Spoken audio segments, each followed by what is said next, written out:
पण तुलसीदासजी म्हणतात, अहो या सती मातेची, या प्रभू रामचंद्रांची कथा ऐकून ऐकून ऐकून ऐकून बोलून बोलून अजून जास्त ऐकावी वाटते, जास्त श्रवण करावे वाटते.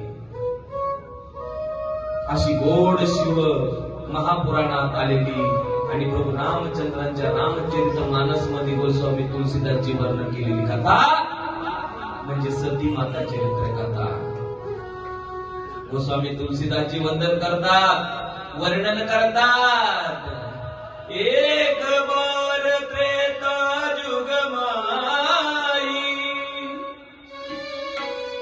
शंभु गए कुंभज ऋषी पाई. काय झालं? एक बार त्रेता जुग माई शंभु गए कुंभज ऋषी पाई. संग सती जग जननी भवानी पूजे